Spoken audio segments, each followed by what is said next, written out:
Événement. Le maestro de la musique africaine Fabregas, le métis noir. Bonsoir la France. Ça c'est la danse du moment mondain.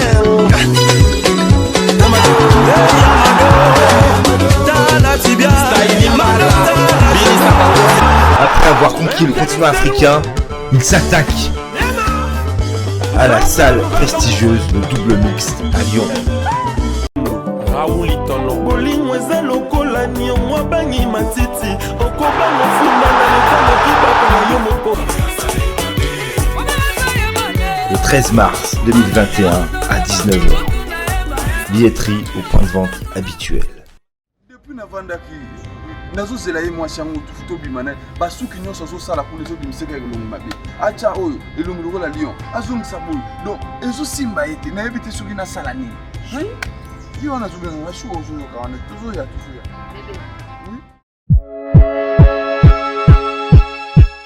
Oh bébé, ça va? Wow, quelle beauté. Olga Kabeli. Vous êtes saisi la figure? Olga Kabeli. Vous m'avez onyukwami na bakabelo ya buzuba. Babi kozanga koyeba ezali wanda mobali.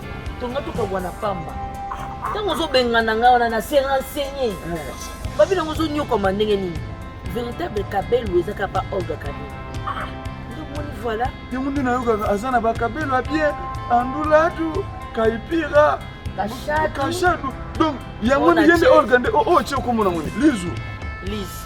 Odongisi mabala. Ibongisi yango bongsiro libala ko.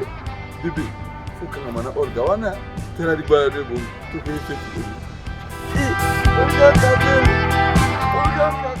Bana King, Bana Dar es Salaam, Bana Poto, Bana Mokili Mobimba, CTF Moko, Afrique Info avec Franck Semaï, Yandankala, Twende. X-Bass, Marandura, Franck Semaï.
Bonjour.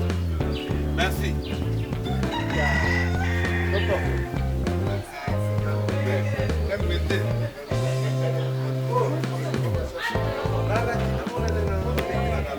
Bonjour, ça va?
Bon, j'espère. On a parlé. Au matin, tokota na babis. Infiniment beauté là qui. Donc on a un coquille. Dès qu'on a un na flat, on dit qu'on a la maboka nyambi. À conduire biso malamu, à donc ça biso malamu. Bakokoso mabakala mikembi ko bacha achango de côté. J'espère qu'il est calango bien, le est dans la tête, pas mettre la bouchon, pas mettre la moula. Donc pas mettre la accident, comme mérage, on a réussi à quitter la biso. Là on tombe na biso na njambe na yoyo. Amen. Azoa ki watinda yena muki. Merci beaucoup. Tuna ma petite sœur, ma famille, donc pas tout bazali. Pas tout bazali, pas tout bazali. Pas de bazali. Mon famille tout là.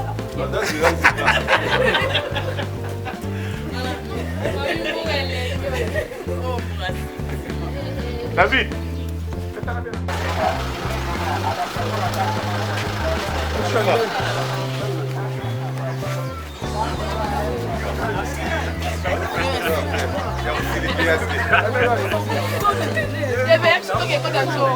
Não, eu quero. A tu fez a um pouquinho.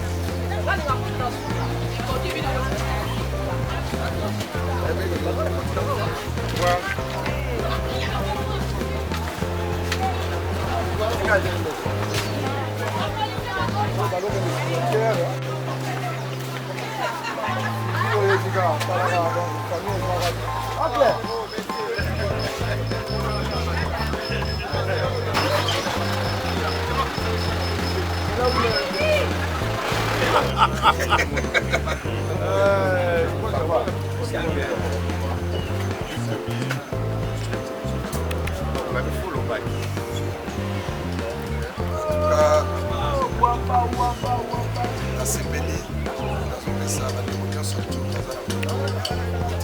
famille eza jourgi eza moto ya mpasi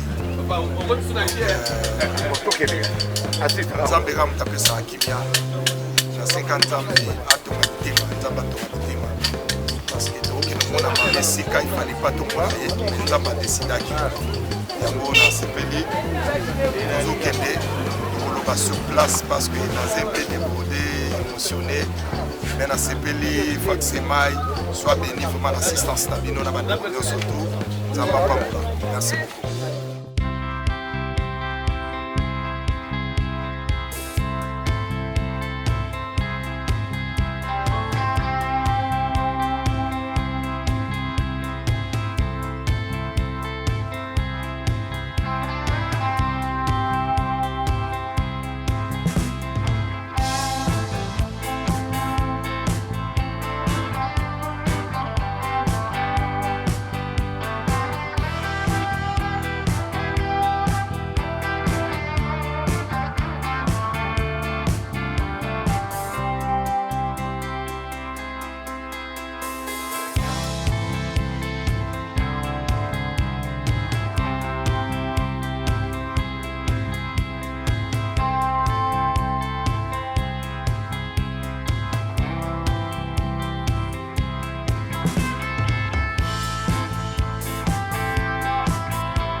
Déjà. Premier ministre. Dans les cas systématiques, non,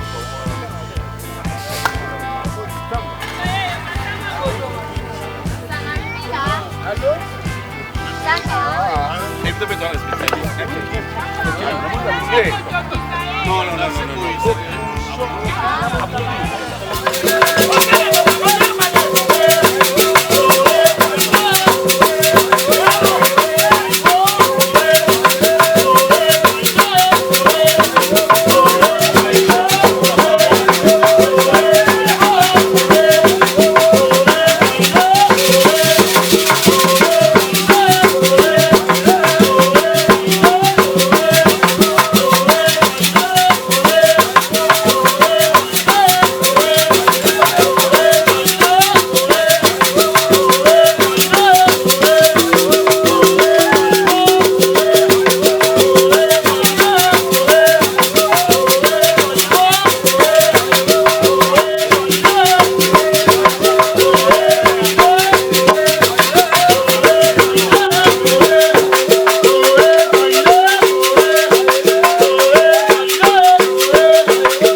Pas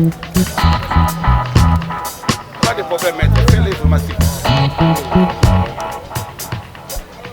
Pas de soucis. Pas de soucis. Donc, c'est que tout le monde va y. Tout le monde va profiter de toi.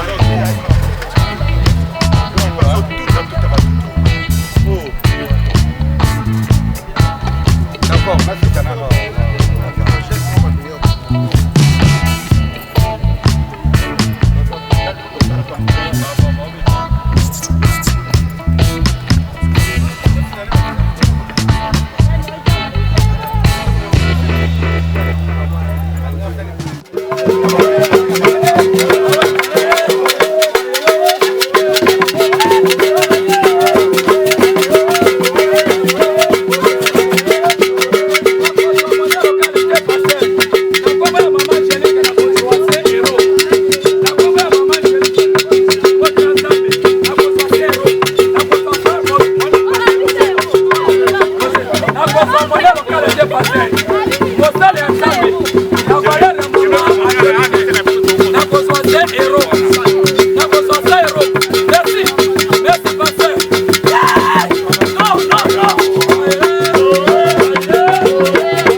Kamagambo agamba pane Mama Angelique Magagambo kuna Akina wale mange Utaficha mwe mapoto Hello Kumenaga Poliza Mogoma Legaga Mogoma Tanyoko Shanemo Utambisha ngano meleza mipasera kubondera pona mama Onyanjo gola doya hanga kumombende Chaque chose à son temps.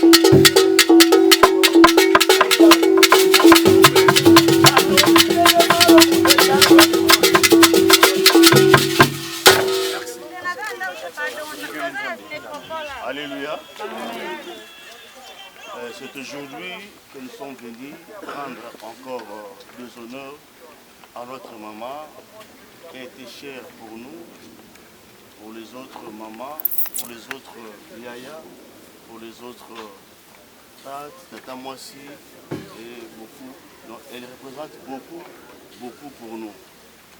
Et c'est aujourd'hui que nous sommes venus encore poser cette pierre pour témoigner l'amour, l'affection qu'on avait pour notre chère maman. Voilà pourquoi, dans toutes circonstances, la Bible nous recommande de rendre gloire grâce à Dieu. Nous voulons seulement dire un mot à Dieu pour cet événement. Voilà, je t'invite maintenant d'incliner nos têtes et de remercier Dieu pour cette circonstance merveilleuse. Nous avons les infirmiers, nous chantons ce cantique et on va prier après. Napesa yo nini Sambe napesa nini Sambe na nga napesa nini Ekolo nga napesa nini Ekolo na nga napesa nini Yahweh na peso nini Ekolo nanga bolingo nanga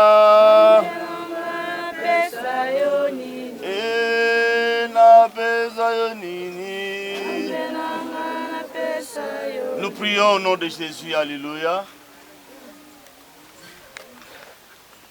Pesaka Nzambe, merci pour la circonstance.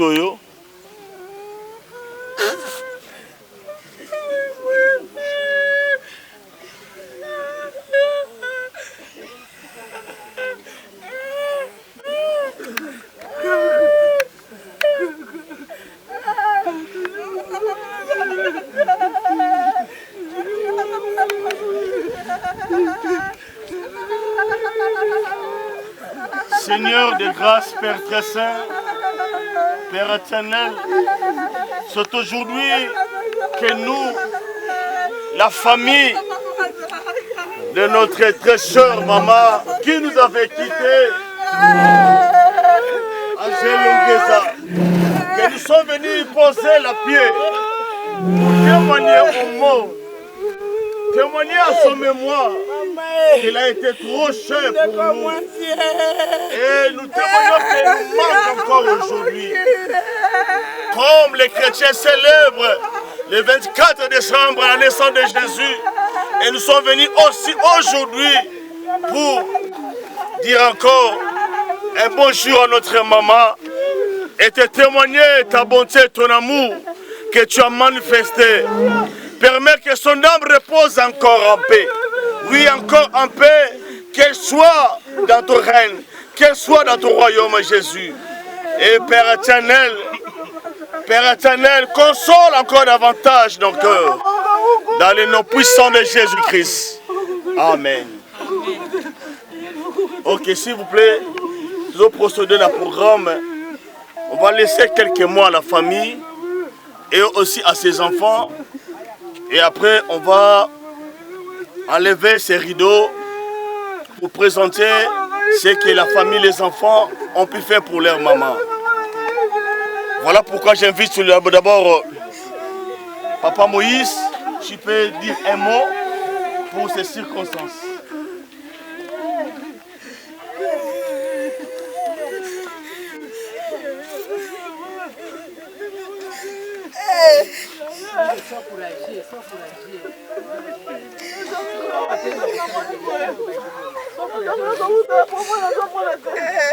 Bon. S'il vous plaît.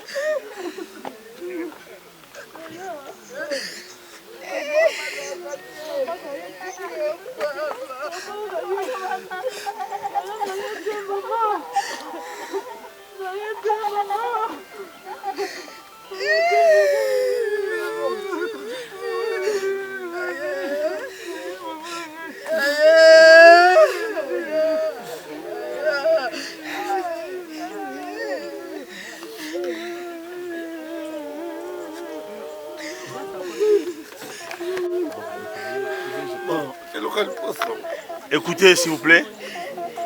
Courage. Je veux remercier Batutu pour participer, pour accompagner Bissau. Maman a mis en repartie. Pour les Takio, on a honoré mémoire d'ailleurs. On est là pour les faire. Mais c'est que tout ça là, ils ont tout canaraté, tout ça là, canafi. On allait faire plus pour toi. Ma on a besoin de tout ça, on a des cycles à bien. Des motos et aussi ça passe au temps en haut. C'est rien.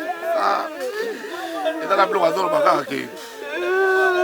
On va cérémonie car tout ça là.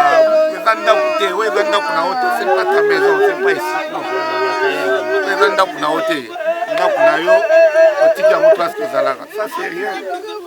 On a ta blooding, on a ta village, donc on a fait ce qu'on pouvait faire, mais face à la réalité, donc les lots, on a place, moi, on été total. Donc j'ai fait, Damba Lukolo Kaka Moutoua, après ça, Moutoua Tindaka, Yé Moutoua Zouaka. Donc ça, biso makasi, maintenant biso, andela biso na bao bazalia, on a bao bazate, obtenir bango rigueur et dans la réalité place tout Mouta. Misala, Togosenga, maintenant on a fait, on va représenter délégation Nyonso. Papa Zali, Bandekuno Baza, Ba Ami, quartier, c'est la chose la plus importante. Mais ce n'est pas ça ce qu'on a voulu, ce n'est pas ça où ils ont makanisi na biso. Mais tout ça, où ils t'ont amené tout ça. Donc, merci beaucoup. Merci tout petit Michel Malouba. Après le prophète Papa Koloba et la famille aussi à maman. Les Tokozonga sont à Bana au Basala. Levé à drapeau. Il y a plutôt il y a vidéo. Papa, tu peux dire un mot pour la circonstance. Merci beaucoup. Je n'ai pas beaucoup de choses à dire. Ce moment, c'est un moment de tristesse. Ce n'est pas un moment de beaucoup de discours. On est choqué, ça fait très mal. Mais c'est Dieu qui donne et c'est Dieu qui répond. Nous ne pouvons que le glorifier. Mère Ange, repose-toi en paix. Nous avons mis au monde ces enfants très jeunes, qui avaient 14 ans, moi j'avais 21 ans. Et on a eu tout le temps de grandir avec ces enfants. Et Dieu a décidé autrement. Nous restons vraiment très tristes de cette séparation dans le corps. Mais nous te disons que merci pour cette progéniture. Personne ne peut croire que le temps que nous avons fait sur cette terre, nous avions des enfants qui sont partis en Europe après ton effort, après mon effort, et Dieu a exaucé ça. Nous remercions tous ceux qui sont venus au nom de notre Seigneur Jésus-Christ et nous demandons à tout le monde, surtout la famille, de garder toujours confiance en Dieu, de ne plus dire que c'est celui-là qui a fait ça, c'est celui-là qui a fait ça. Dieu t'a repris, c'est ton tour. Nous aussi, notre tour viendra. Repose-toi en paix et je remercie tout le monde pour leur soutien moral, physique, matériel et que la paix soit avec nous et que toi aussi repose-toi en paix au nom de notre Seigneur Jésus-Christ. Amen. Après une telle déclaration si importante de notre papa, je veux maintenant que les enfants puissent aussi dire un mot et la famille de maman, et on reviendra encore aux enfants pour relever.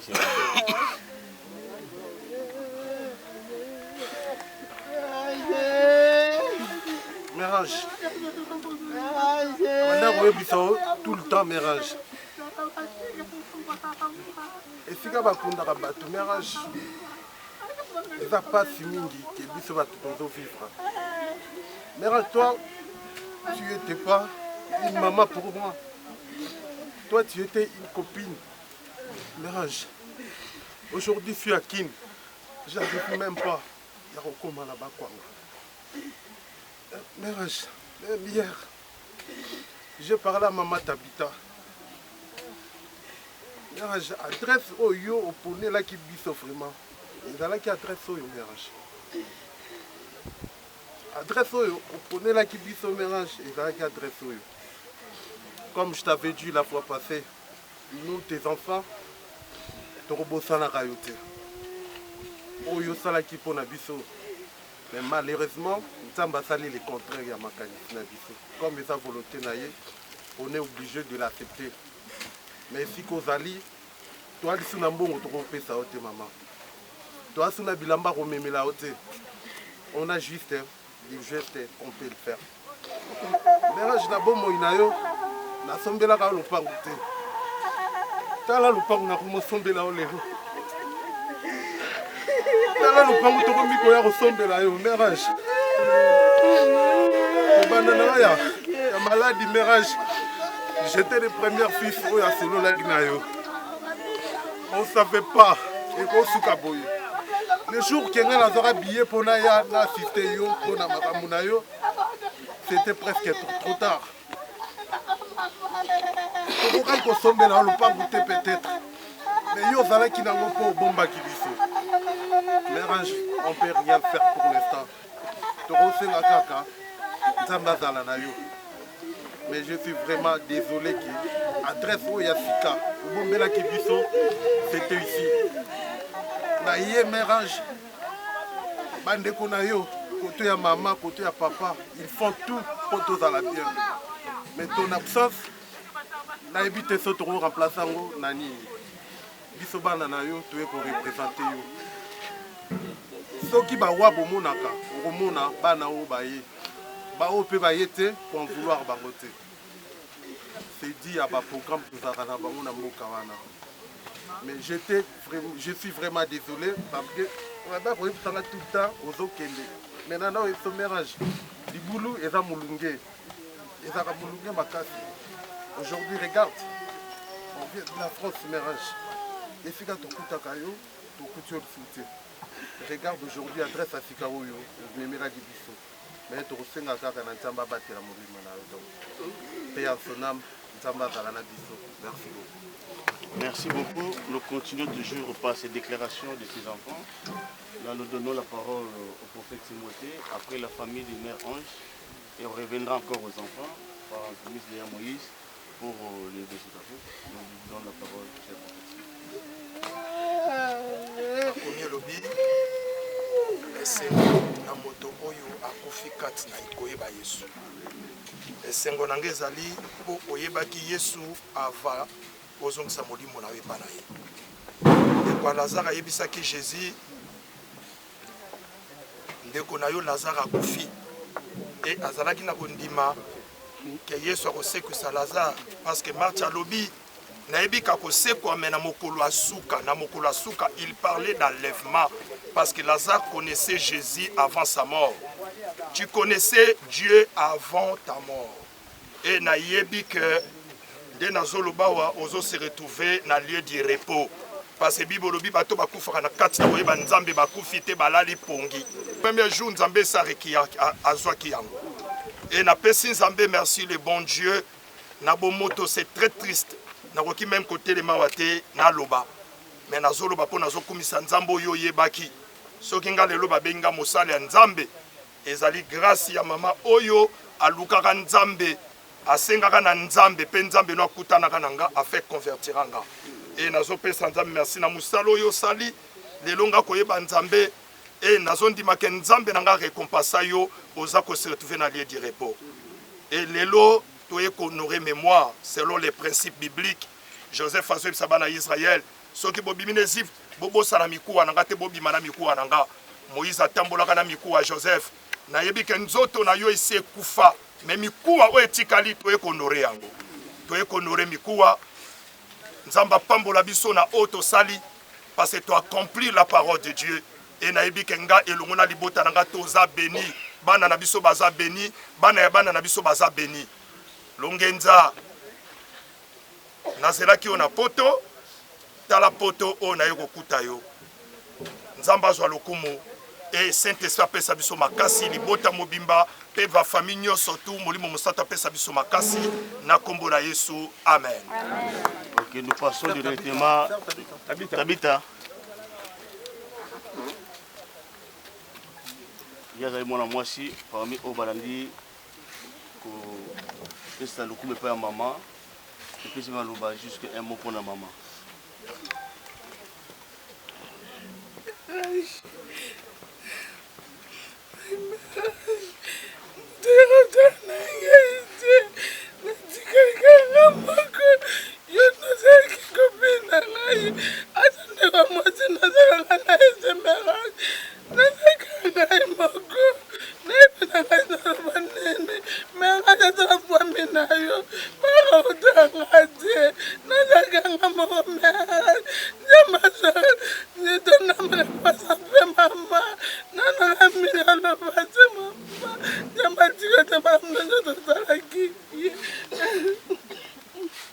Merci beaucoup. C'est la famille de mes anges. Marie Kolba. Non, papa, ça veut dire.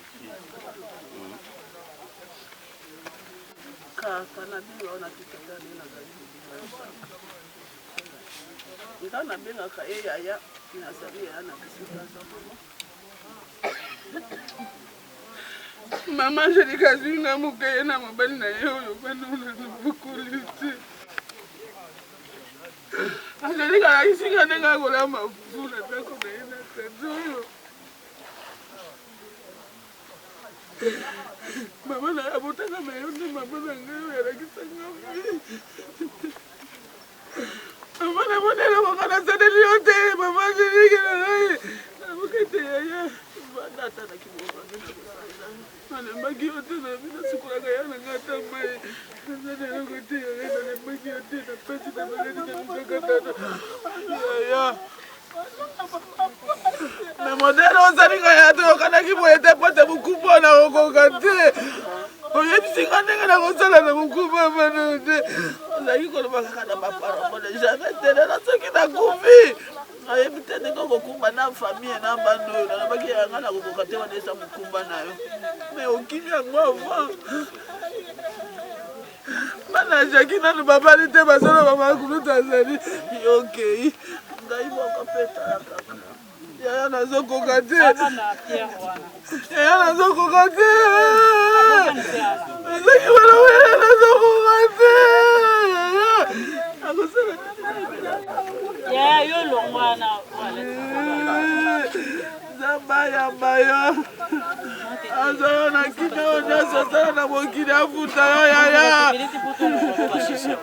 pesa bana courage tala papa na bango atikali me yo nde okei ozala mobateli mokengeli ya nyonso mabe na malamu na biso yo moto ozalaki kobomba biso yaya totikali nzungu ezanga moviniko yaya ndako ezanga porte totelengani yaya na ngai toza lisusu na ezipeli te ezipeli na biso nde yoyoyo courage pesa bana courage pesa bana courage wangela bango baflere na banzela na bango. Ok, merci beaucoup. Wangela bango baflere yaya la famille côté papa.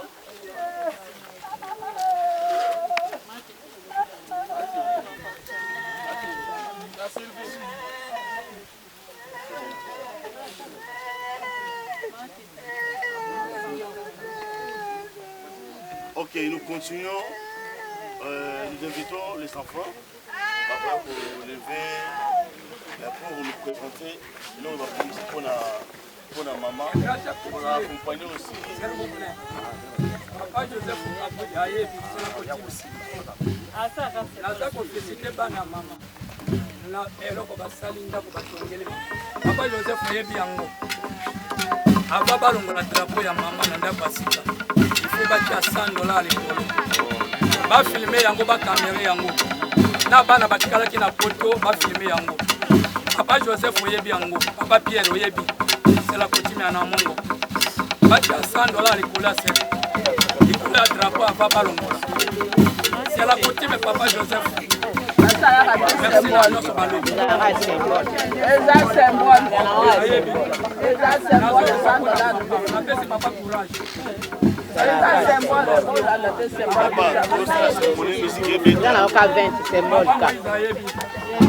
Papa Timothée ayebi Papa Michel ayebi cérémonie wana esalema s'il vous plaît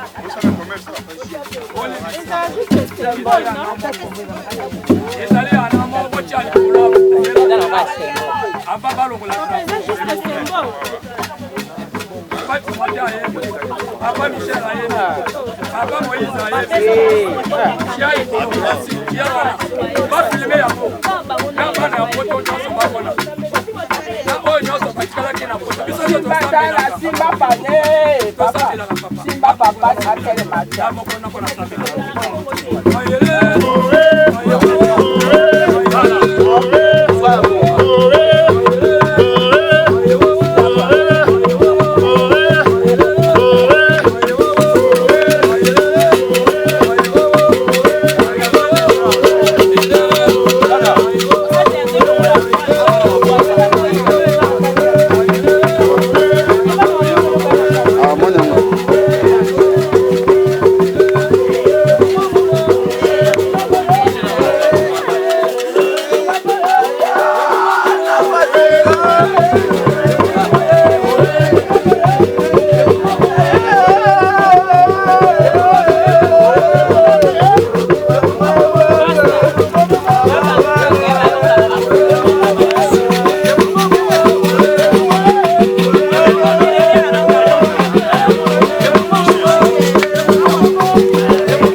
Salaam, bana poto, bana mokili mobimba, CTF Moko, Afrique Info avec Franck Semaï, Yandankala, twende.